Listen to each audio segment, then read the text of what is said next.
আজকের ভোট গ্রহণ প্রক্রিয়া নিয়ে চ্যানেল 24 নামের পর্দায় একের পর এক এক্সক্লুসিভ চিত্র কিন্তু আমরা তুলে ধরছি। এবার ভবানীপুরের মিত্র ইনস্টিটিউশনে ভোট দিলেন ডায়মন্ড হারবার লোকসভা কেন্দ্রের প্রার্থী অভিষেক বন্দ্যোপাধ্যায়। তিনিও কিন্তু ভোট দিয়ে বেরিয়ে এদিন ভোটদানের পর হাসি মুখে ভোটদানে বেরিয়েছেন এবং এদিন সাংবাদিকদের মুখোমুখি হয়ে প্রশ্ন করা হলে তিনি উত্তর দেন শান্তিপূর্ণ এবং নির্বিঘ্নে ভোট প্রক্রিয়া চলছে। এবার তিনি পরিদর্শনে যাবেন ডায়মন্ড হারবার লোকসভার বুথগুলি পরিদর্শন করতে। আর কি বললেন তাও কিন্তু শোনাবো। চোখ রাখুন চ্যানেল 24 নামের পর্দায়। চ্যানেল 24 নাও, সত্য কথা সবার আগে।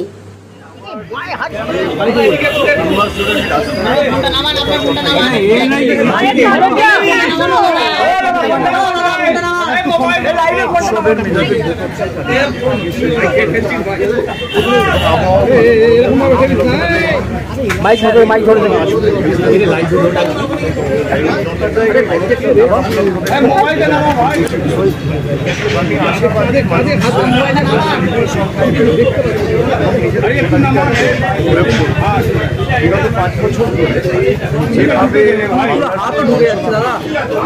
তার জবাব সাধারণ মানুষ, গরিব খেটে খাওয়া মানুষ, বাংলাকে ধারাবাহিকভাবে লাঞ্ছিত, বঞ্চিত, নিপীড়িত করে রাখা হচ্ছে।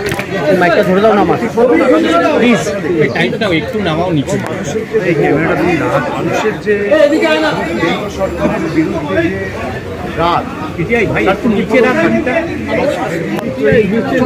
দক্ষিণের 9টা আসনেই নয়, সর্বত্র পশ্চিমবঙ্গের 42টা আসন সহ ভারতবর্ষের যে 57টা আসনে আজকে ভোটদান রয়েছে,